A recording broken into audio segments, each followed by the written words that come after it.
Welcome to another episode of Mike's Money Picks. Today on the podcast, college basketball season is back. We are here on this episode to talk about Monday, November 3rd, 2025. That is the opening night of the 2025-2026 college basketball season.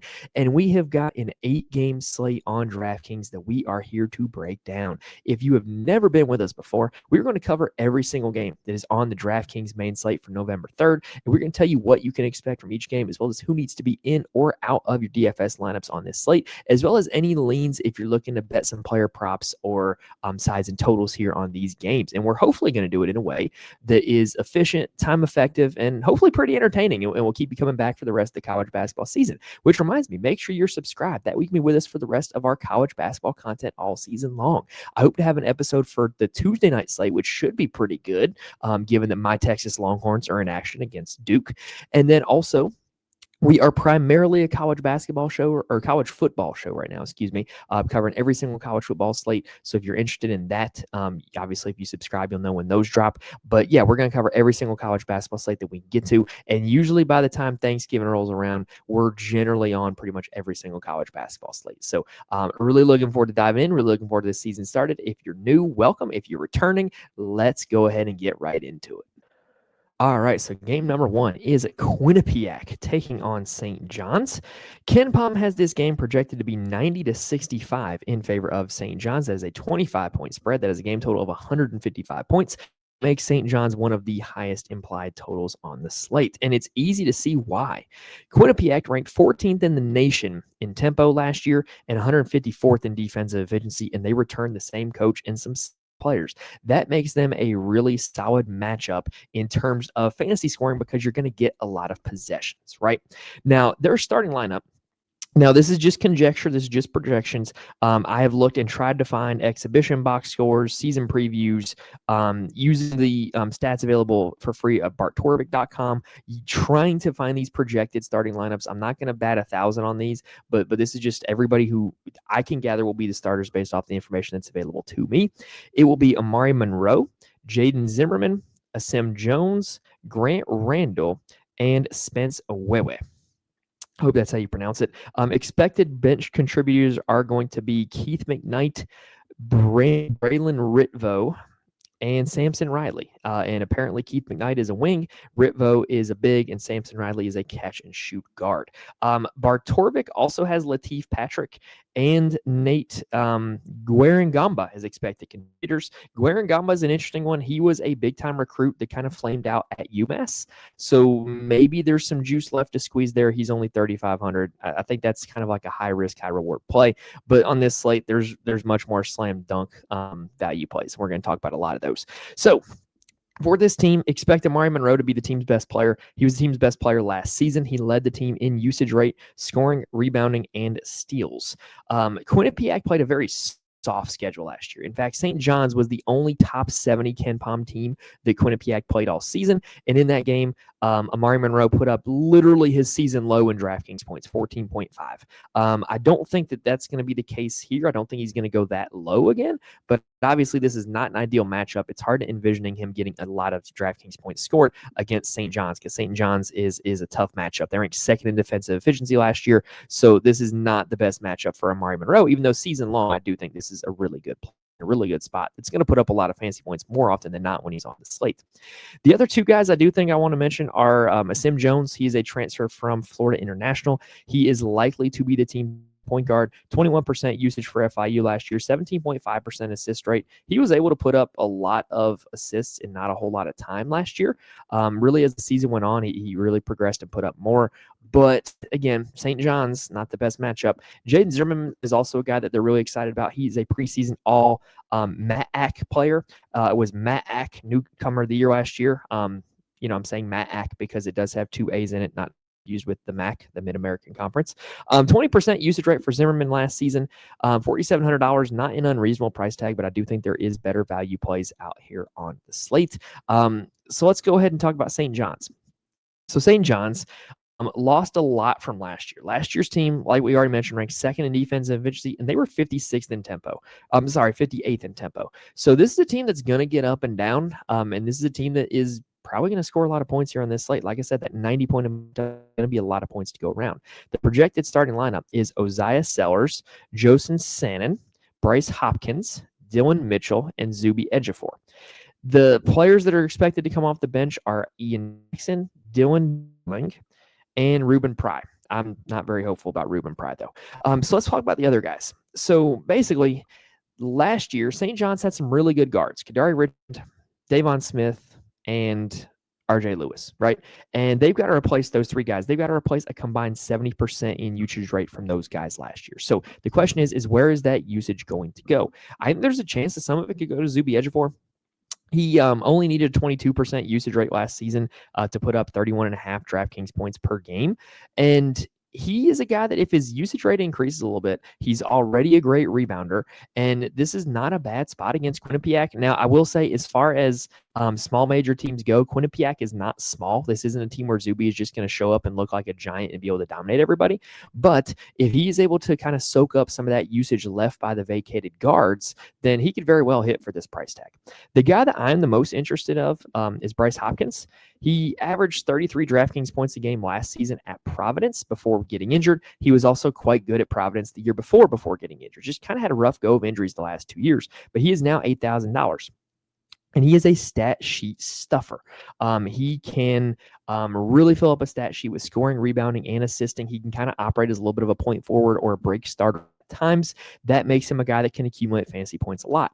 Now, I like Bryce Hopkins a lot on this slate because his price tag of $8,000, the way DraftKings did a lot of the pricing on this slate, he's actually below average for a lot of the studs here on the slate. And then also, here's one thing you have to consider. So everybody that goes on these shows and everybody that, is looking at, projections, optimizers, all that stuff, they're all looking at minutes, right? And the kind of the common consensus is St. John's starters, they're not going to play their normal minutes. They're only going to play 22, 24 minutes, right?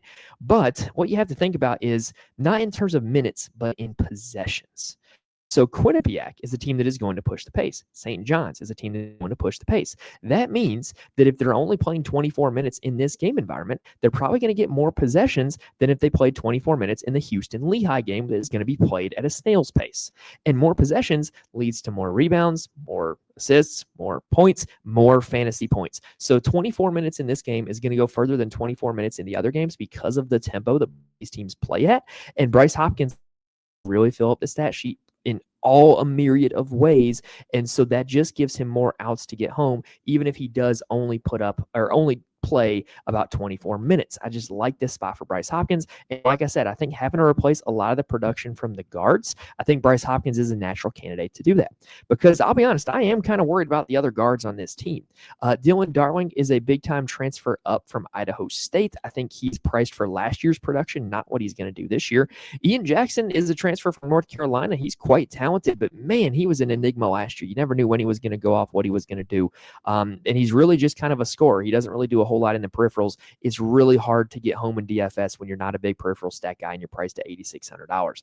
And then the two starting guards, Josen Sannon and Oziah Sellers, like those are like ISO kings. Like they're like heat check guys at their former school, right? Like they're not putting up a ton of peripheral stats. They're not, putting up a lot of assists. They're not sharing the ball a whole lot. They're just there to score.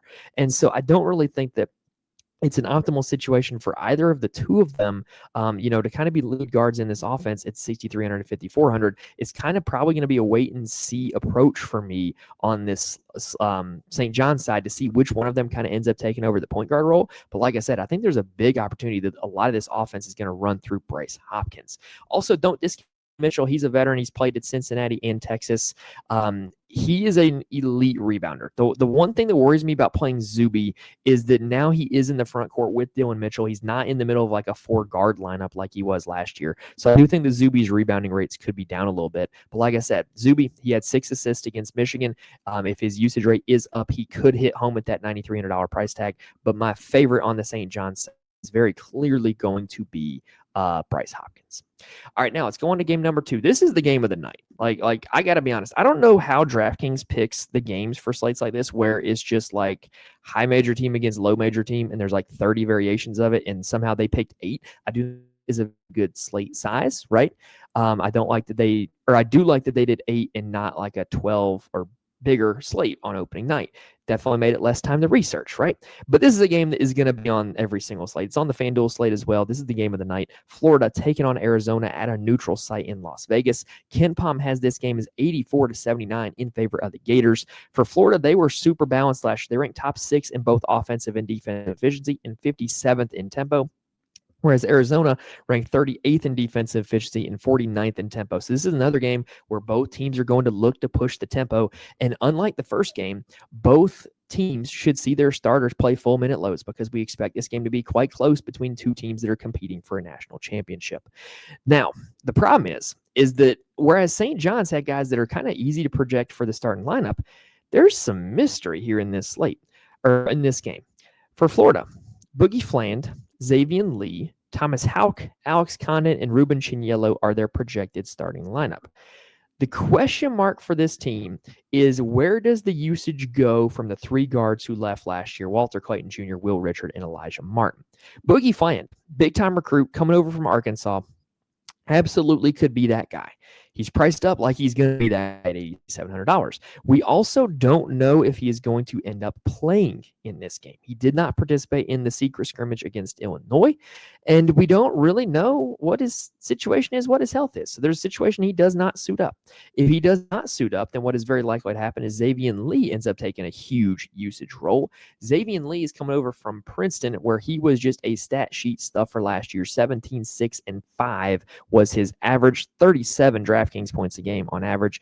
And I know up transfers sometimes don't really transfer over, but this is a guy that when you watch him play, he's a natural athlete. He's got the frame, he's got the build, he's got the skills to succeed at the high major level. I do think this is a good spot for Xavier Lee, especially if Boogie Fland is out.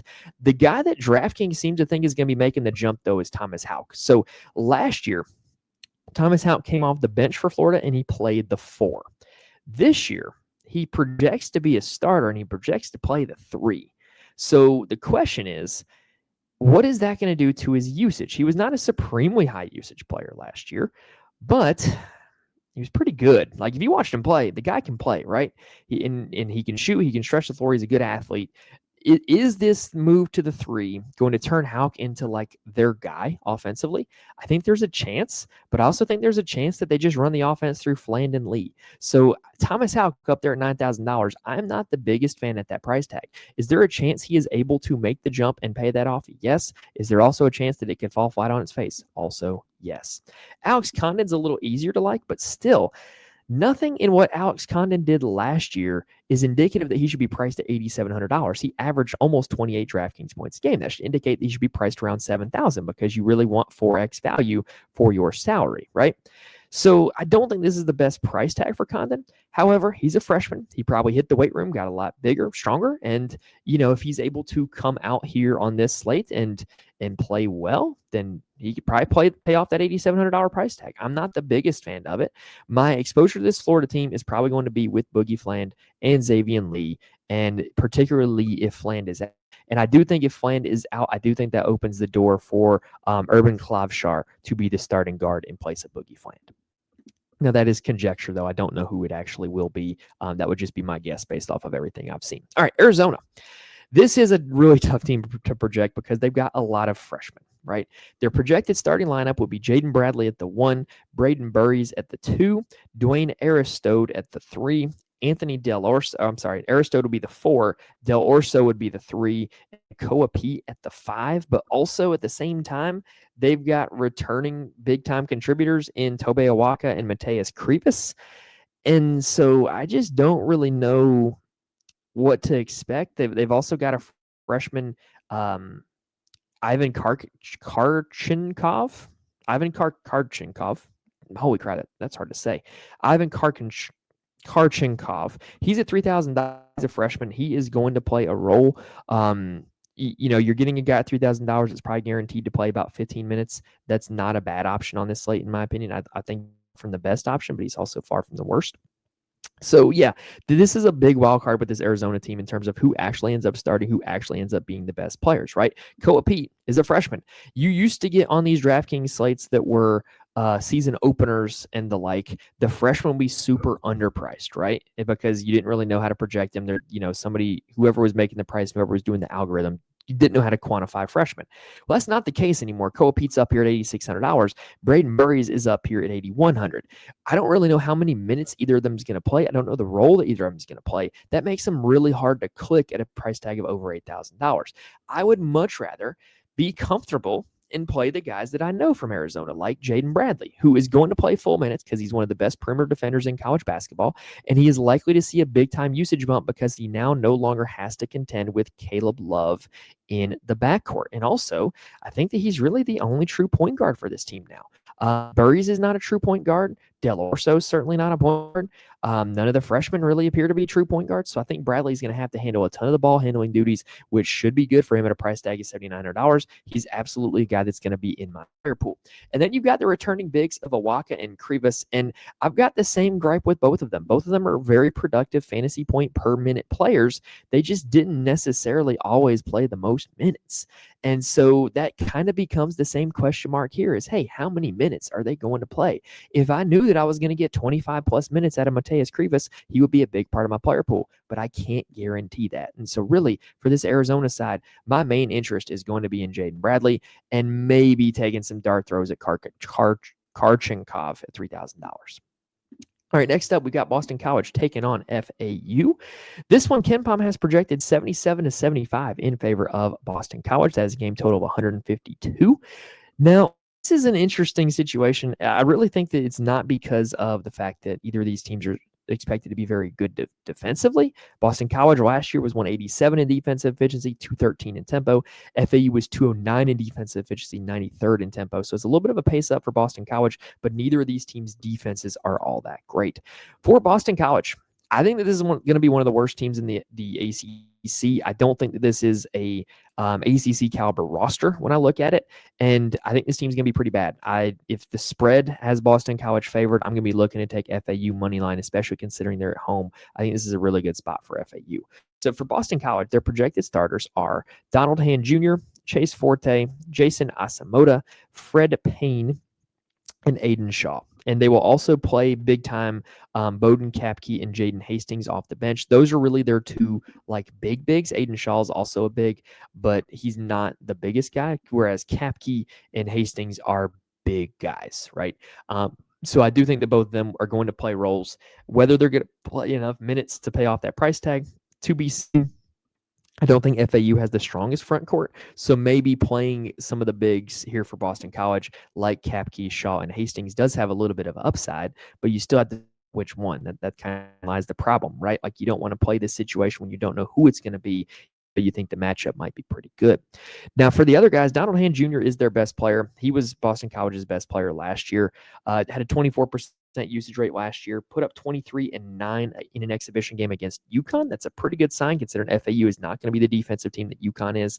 Had some really inefficient games last year out of hand, but he also had some pretty good ones. I think he's a little overpriced at $9,400, but if there's anybody that you feel comfortable playing on this Boston College team, it's him. Because Chase Forte transferring up from South Dakota, I don't think he's going to be playing in the same role that he had at South Dakota here at Boston College. That's a big transfer up and a big price tag to pay. Fred Payne, I do think is pretty good.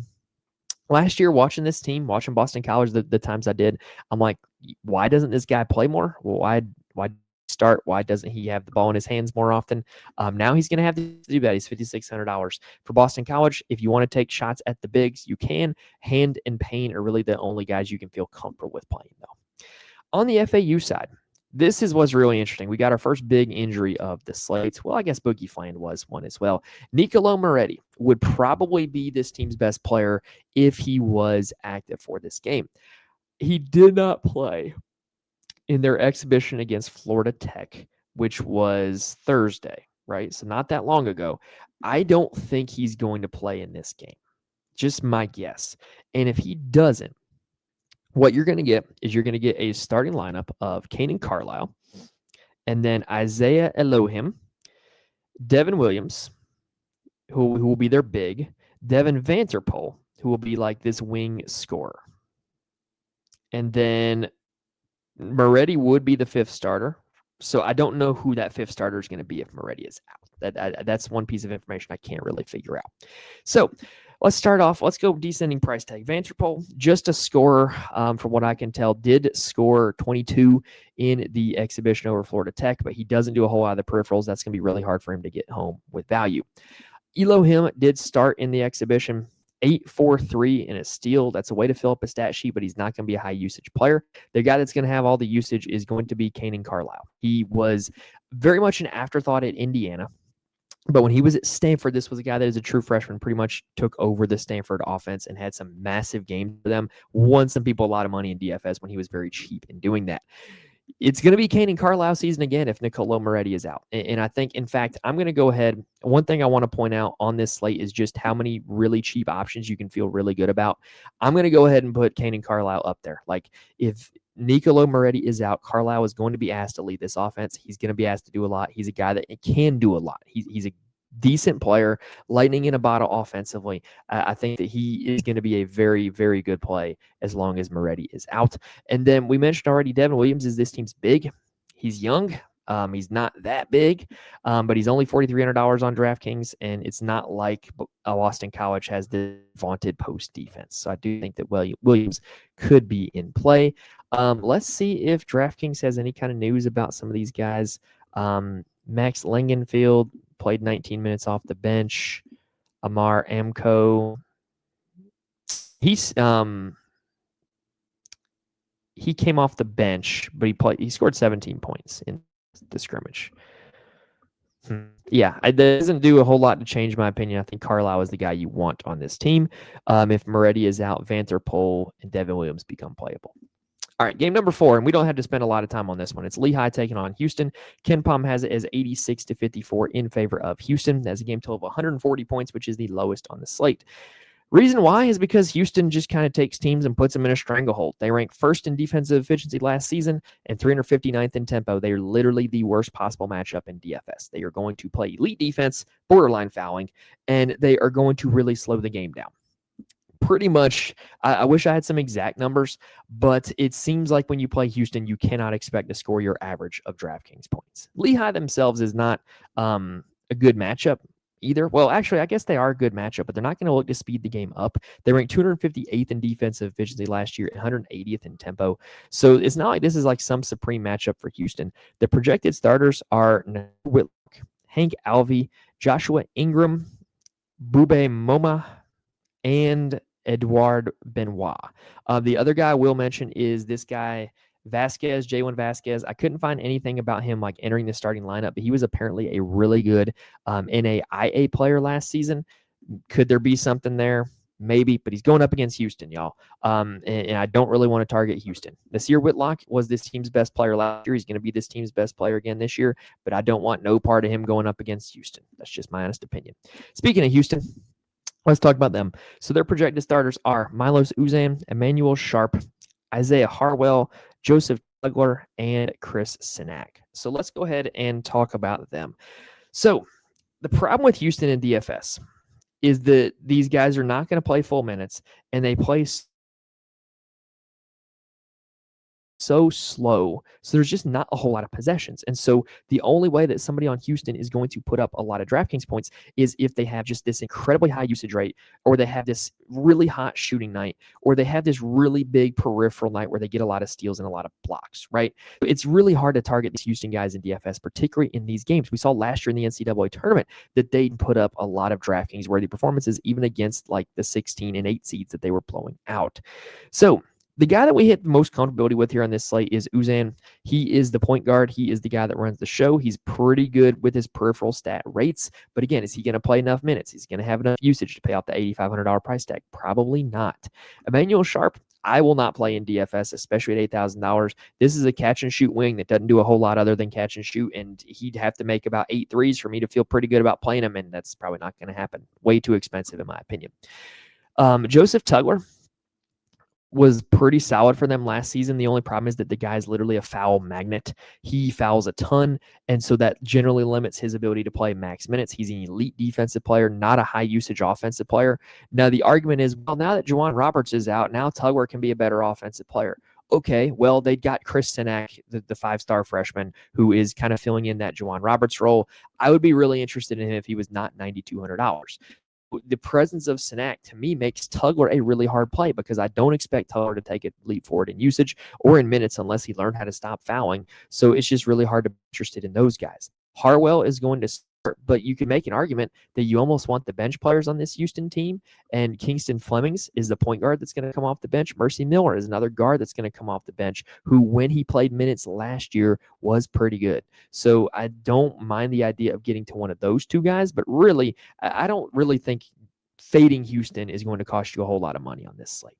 All right, we are 4 games down, 4 to go. Let's go ahead and take a quick breather. All right, before we continue, I do want to mention there are places where you can get more information from me.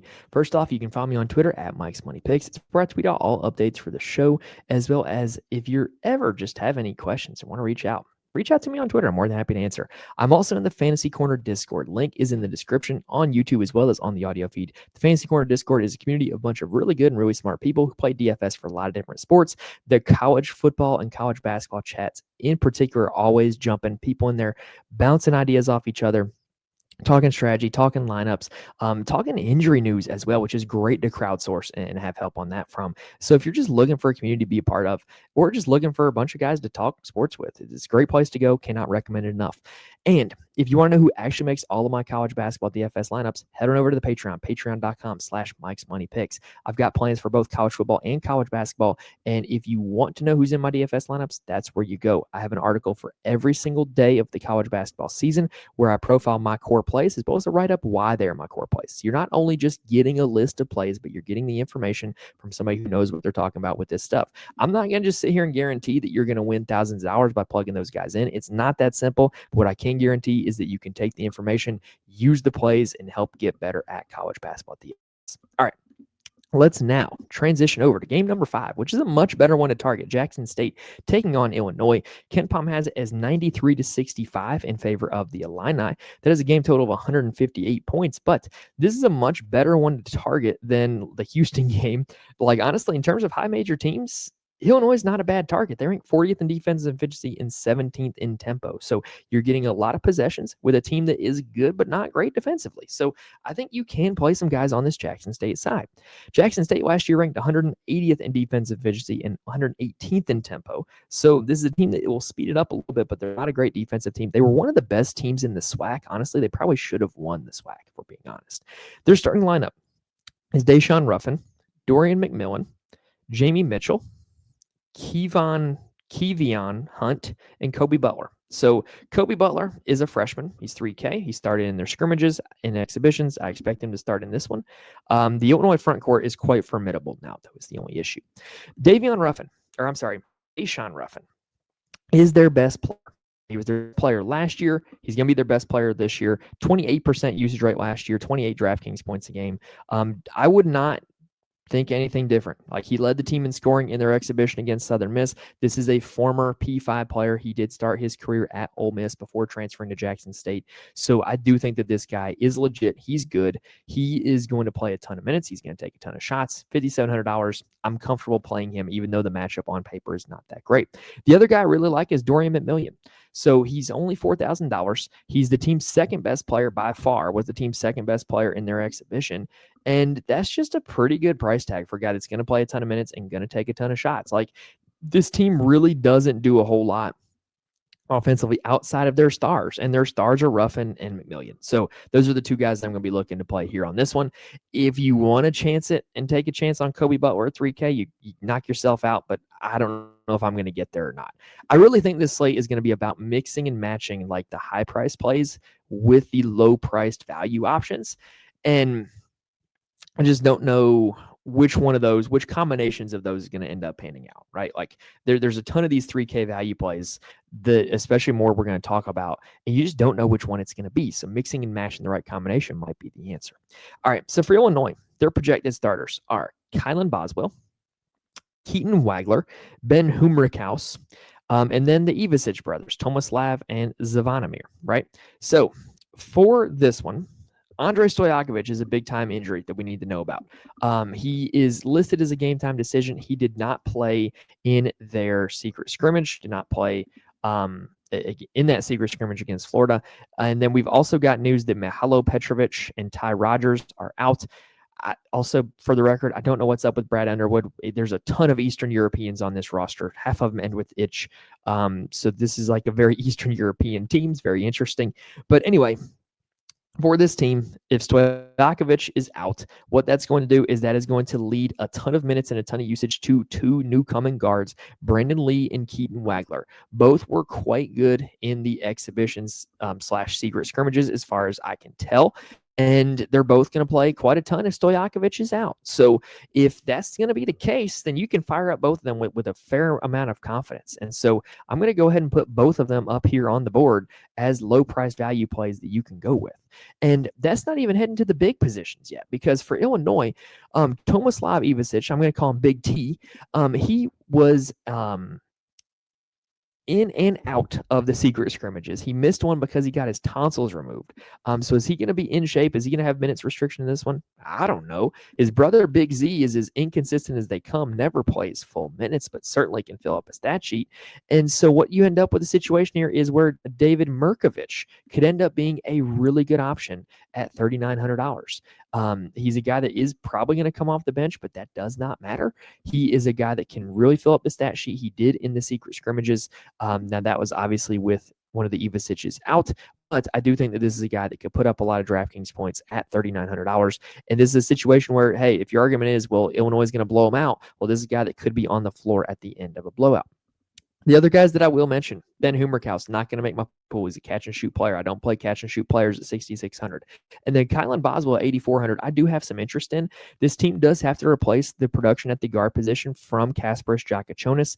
And so if Boswell is up for that, he could absolutely have a high usage role and put up a ton of DraftKings points. We've seen lead guards for this Illinois team, from Terrence Shannon to Marcus Domas to Kasparas Giacochonis, put up a ton of DraftKings points over the course of the season. Kylan Boswell could be next in line if he is able to make that jump. If not, then it's probably going to be one of Lee or Wagler, who are down there at $3,000. All right, next up, we've got Oakland taking on Michigan. No, not Oakland in California. This Oakland is in suburban Detroit, so this is not that far of a drive for the Golden Grizzlies.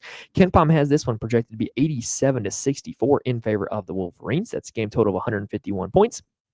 And a big reason why this one's not higher is because Oakland is a team that is looking to slow the pace. They ranked 204th in defensive efficiency last year and 337th in tempo. Michigan is not a terrible matchup. They're going to look to push the pace, but they are a good defensive team. Last year, they ranked 12th in defensive efficiency and 54th in tempo. So for Oakland, this is far from the worst matchup. But Oakland's also a team that has a ton of question marks, all right? So just listen to all this. So their projected starters are Brody Robinson, Warren Marshall IV, Nassim Mashauer, Isaac Garrett, and, oh boy, Taburu Nayavalarua. Nailed it. So those are their 5 starters. And the 2 guys that are expected to play a lot off the bench are Michael Hogue and Kobe Thurman. Yeah. Or Coy Thurman, excuse me. So those are the 2 guys, or the 7-man rotation we're expecting to see. Hogue did not play in their exhibitions. I don't know what to make of that. There's no official news on whether he's in or out. And so with Hogue being out, what you saw was a huge boost for Isaac Garrett. He is a 3K guy that I am willing to roll out. He played a ton in the secret scrimmages, had a ton of usage. Definitely a guy that you're going to want to get to if we do in fact get confirmation that Hogue is out, or it might even not matter that Hogue is out, if we're being honest. Now, if we're talking about the best player on this Oakland team, it is Taburu Nayavalarua. He is the preseason Horizon League Player of the Year. He is the only starter who was on this team last season, and he was one of their best players last season. So I do think that he's a pretty good player, but I don't know if I want to play a guy at 7,400 going up against Michigan. That's a little rich for my blood. The guards for this team, I do think that Brody Robinson, who is a transfer from Texas Arlington, as well as Warren Marshall IV, I do think that both of those guys are playable. Marshall is a guy that redshirted last year. He's gotten a lot of positive talk heading into the season. Robinson is probably the more accomplished guy, but I do think that you can play both of them and feel pretty comfortable here as cheap options here on this slate. Now, on the Michigan side, it's where things get interesting. We don't really know what this team's going to look like offensively, because last year they ran the big offense with Danny Wolf and Vlad Golden, and pretty much the ball was in those two guys' hands for most of the possessions, right? They don't have that this year, and they don't have players like that this year. What they've got is a projected starting lineup of Elliot Cadeau, Roddy Gale, Namari Burnett, Ade Mara, and Yaxel Lindebord, with Morris Johnson being one of the key pieces off the bench. So Morris Johnson is basically going to make it a 3 big rotation with the starting bigs. That's basically what they're going to do. Ade Mara is a guy that never played a ton of minutes at UCLA. He was super productive on a fantasy points per minute basis, but he never played big minute loads. And so what you're going to see is you're going to see Mara and Johnson split minutes at the 5, with some of them eating into Yaxel Lindebord's time at the 4. That makes both of them really hard plays at their salaries because they're really going to have to get home and not a lot of minutes. Let's talk about, actually, no, let's do the guards first, and then I'll talk about Yaxel. So for the Elliot Cadeau is coming over from North Carolina, and depending who you ask is going to depend on what you hear about Elliot Cadeau. Some people, I know a lot of North Carolina fans because I'm from the area, but a lot of people loved Cadeau. A lot of people hated Cadeau. A lot of people said that Cadeau is a gritty point guard, floor general kind of guy you want on your team. Other guys said Elliot Cadeau can't shoot. Why do you want him on your team? So basically, as a point guard that is a pass-first point guard. He is going to start the break, run the show, initiate the offense, but he's not going to score a lot of points. And I'm going to be honest, y'all, it's really hard for me to stomach playing a player at $7,300 on DraftKings when he ain't going to do a whole lot of scoring. That's a lot of peripheral stats that you're asking him to get. I feel a similar way about Namari Burnett. He's a catch-and-shoot wing. He's $6,400. I don't want any part of that at that price tag. Roddy Gale Jr. is a guy that I might chance it on, though. So this is a guy that we saw just pop for random big games last year, just out of nowhere. And it's because when he was at Ohio State, he was this ball-dominant guard that could run an offense, right? Well, what if Michigan this year is just like, hey, we don't really have Danny Wolf. We don't really have a point guard that can score. Let's just let Roddy Gale run the show. And so I do think there's some upside there at $6,800. It's far from a safe play. It's far from an optimal play, but I do think he's a guy that does have a little bit of upside. But obviously the best play on this team has to be Yaxel Lindebord. He's one of the best players in all of college basketball. If you're not familiar with Yaxel, get familiar. He was at UAB last year, and he just dominated. Just one of the best DraftKings plays anytime he was on the slate, averaged over a double-double. And what's really intriguing, the times that he played against heavy zone teams, which Oakland is going to be, he was really good against a 2-3 zone. Because how are you good against a 2-3 zone? Well, you can be a skilled operator of the basketball, from the high post or the short corner, which he is. You could also be an elite offensive rebounder, which he is. So this is just a spot where he could absolutely kill this zone. I think he's a really good play at $9,500. Even if he doesn't play 30 minutes, he's the type of guy that, because of how high his usage is and just how good he is at basketball, he can put up a lot of fancy points in not a whole lot of minutes. All right, 2 games left, and this one's a good one. We got Villanova taking on BYU. This is the other game in Las Vegas on a neutral court. Ken Palm has this one as BYU 80-75. I'm going to keep it real with you. I think BYU covers that 8 days a week. I think BYU's a lot better than this Villanova team. So Villanova, last year they ranked 108th in defensive efficiency and 351st in tempo, really looking to slow the ball down. However, BYU is a team that was not this elite defensive team, 82nd in defensive efficiency last year, 170th in tempo. So this is not a bad matchup for Villanova. So the problem with Villanova is projecting the starting lineup, right? So basically, in all of the scrimmages and exhibitions that they have played, Devin Askew, Bryce Lindsey played in one of them. Excuse me, I got to correct myself there. So Askew and Stanford played in none of them, and Bryce Lindsey played in one of them, right? And so the starting lineups that they rolled out when all 3 of them were out were Tyler Perkins at the 1, Malachi Palmer at the 2, Caden Lewis at the 3, Tafari Gapare at the 4, and Duke Brennan at the 5. They also had an instance where they played Hodge at the 4, Matt Hodge, instead of Tafari Gapare, but I don't think that matters a whole lot. Neither of them are going to do enough to be viable in fantasy. The interesting part here is that there's news that Askew is expected to be available for the team. He's listed as a big old out on DraftKings, but there's a tweet out there that says he's expected to be available, but with a minutes restriction. What is that going to do to everybody else? Well, let's talk about everybody else. Tyler Perkins played at Villanova last year.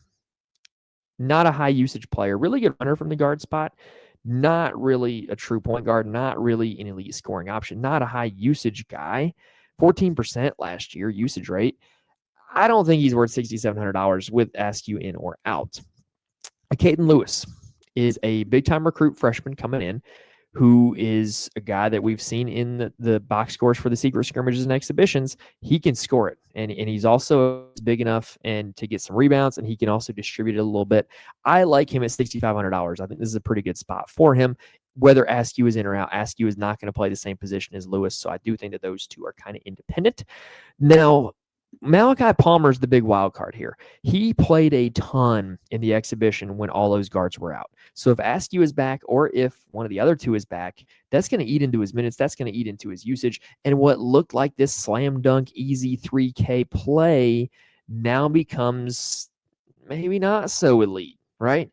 So we need to get more news on who's in or out, because if everybody's out, Malachi Palmer is going to be a great play. If not the case, then it's not the case. The center is going to be Duke Brennan. He was pretty good at Grand Canyon the last few years. Decent usage player, but not like this like ball dominant center, not this elite DraftKings point score to the point he should be priced at 7,700.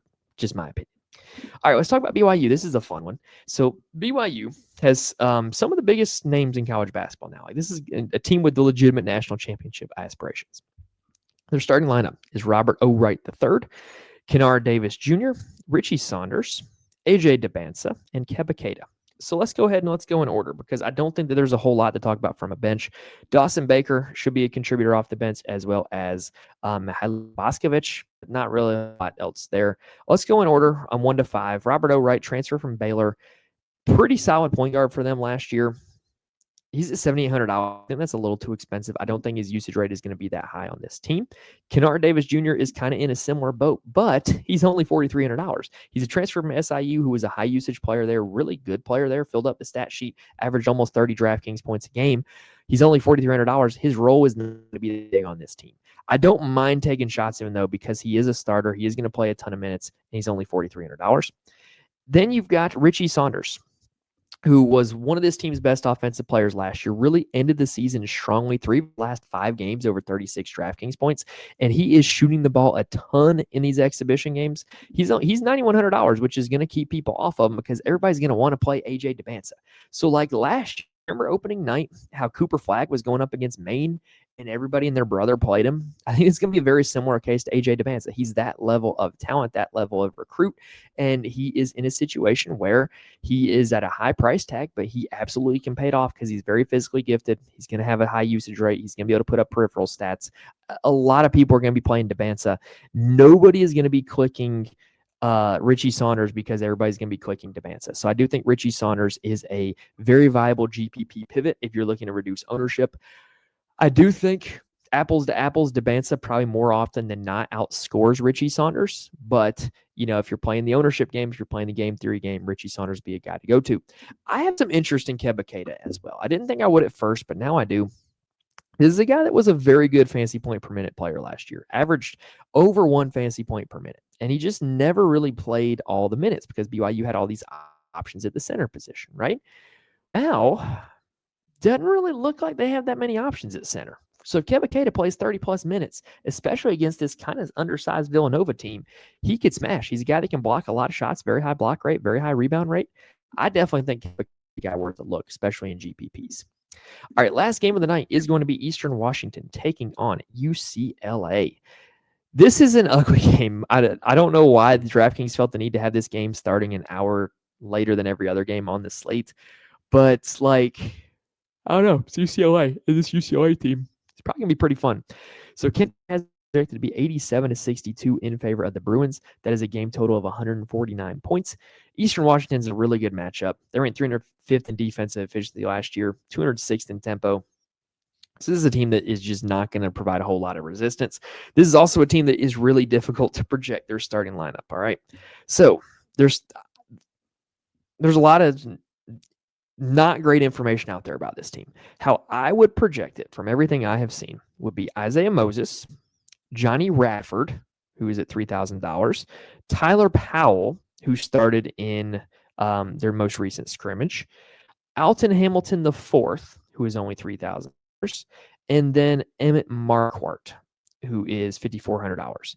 Kyrie Huey is a Miami transfer who started in their most recent scrimmage over Marquardt. but Marquardt is a returning starter. So I don't necessarily think that Huey is going to retain that role, right? So Marquardt is there at $5,400. He's the only returning starter on this team. Andrew Cook was supposed to be this team's best player, but he fractured an ankle. He's out for the season. He's not going to be playing. Isaiah Moses is a transfer from UC Riverside who led the team in scoring in their last exhibition against Nevada. I think he's pretty intriguing, against level competition, but not going up against UCLA. I think $6,000 is a little too rich for my blood there. Hamilton the fourth, Alton Hamilton the fourth, I do think is a 3K play you can plug in. He put up 19 DraftKings points ish against Nevada. From what I can tell, he started in that game. I think he's going to be pretty solid. $3,000 price tag I'm willing to pay. Then you've also got Johnny Radford, who is $3,000 even. He's an NAIA player who put up a ton of stats there, and he scored 14 in the exhibition against Nevada, and he's projected to start. I think he's worth a look, $3,000. So that's another one of our $3,000 value. Now, on the UCLA side, they went big in the portal. Now, I didn't think this guy was as great of a fit for this team, but they got Donovan, which is one of the biggest gets from the portal in the offseason. He's going to start at point guard alongside Sky Clark, Jamar Brown, Xavier Booker, and Tyler Bilodeau. This is assuming that Eric Daly is out. Everything that I have read has indicated that he's not likely to play in this game. So, off the bench, they're also going to play Trent Perry, Brandon Williams, and Steven Jamerson. Let's talk about the head of the snake, though. Let's talk about Donovan Dent. So he averaged 36 DraftKings points a game last year at New Mexico. That was on a team that played very fast. He had a 30% usage rate on that team. So is he going to be able to get there and score that many for UCLA? I mean, maybe, but if there's a spot for him to do it, it's going to be against a team like Eastern Washington where they're implied to score 87 points. So I really do like Donovan Dent. I do think he's one of the best pay-up options on the slate. Sky Clark is going to have his role reduced significantly with the addition of Dent. I'm not interested in that price tag. Jamar Brown was great at UMKC last year. The Kangaroos, I believe, is their mascot. But $6,200 for a guy that's not going to be the team's leading scorer anymore, not really interested in him for that reason. As long as Daly is out, I'm really interested in Xavier Booker, y'all. So this is a guy that played at Michigan State the last 2 seasons. Very enigmatic. You never knew what you were going to get from him. And just really difficult to predict, right? Like, you never knew when Izzo was going to play him, when he was going to be in the doghouse, what he would do when he was out there. Like, just very enigmatic. But he's $3,800. Eric Daly is out. He's going to start. He's going to play a ton of minutes. He's a good shot blocker, and he can shoot threes. I'm in. Like, wide range of outcomes, but I'm playing GPPs. I'm not playing cash. I want to play for the ceiling outcome, and the ceiling outcome could involve Xavier Booker having a great game. The last guy is Tyler Bilodeau. I think he's a little overpriced. I don't think he's going to have the same usage with Donovan Dent now factored in UCLA. So now you guys see it. As we've gone through this show, I've kind of penciled in every single 3K guy that could have a shot at being really good here on this slate. And we've got a full lineup full sitting over there. Obviously, I'm not going to play this as my full lineup. I do not recommend you play this as your full lineup. Please don't. But what I'm saying is you've got a ton of options, that very low price tags that you can play on this slate to mix in with guys that are priced up, like AJ Debanza, like Yaxel Lendeborg, like Richie Saunders, like Donovan Dent. So there's just a ton of options for building these lineups because you can piece together these 3K plays with the higher price guys. When I was first building for this slate, when I was first doing research, I'm like, holy crap, why are there so many guys above 8K? That's way too many. But then I realized it's because DraftKings can't factor in correct pricing for all of the guys at the bottom. And so you end up with a ton of 3K values, so that now all the guys are above 8K. It doesn't feel like that much because you can pay for them because you've got values, right? So my advice on this slate, find yourself some of these 3K values that you're comfortable with. Find yourself the studs that you like. Mix and match. Go from there. That's my game plan here on this slate. And that's going to do it here for this episode for opening night, the 2025 college basketball season. Hopefully we gave you guys all the information you need to know and build some winning DraftKings and FanDuel lineups here on this opening night slate. If you like what you saw, please subscribe and be with us for the rest of the 2025-2026 college basketball season. Please hit the like button on YouTube, as well as rate and review the audio. It helps me out a ton when you guys do that. I cannot stress enough how much I appreciate it. This is a time of year where I have a ton of growth on the channel, mainly because college basketball is starting, mainly because college football is reaching its apex. And so the likes, the comments, the subscriptions helps a ton to grow the channel, grow the community, and I really do appreciate it. Remember, if you do want more from me, follow me on Twitter, join the Fantasy Corner Discord, check out the core plays on the Patreon. That is going to do it here for us on this Monday night slate. Like I said, I hope to be back for the Tuesday night slate. After that, it's kind of up in the air. We still got college football season going on. I'm going to be recording for that almost every night, but I'm going to be getting to every college basketball slate that I can possibly get to. I can promise you guys that. Anyway, opening night's been a good night for us the last few years, so let's hope to make it a third straight. Best of luck to you guys on this opening night slate. Thank you guys for watching the list to this point, and I will see you guys next time.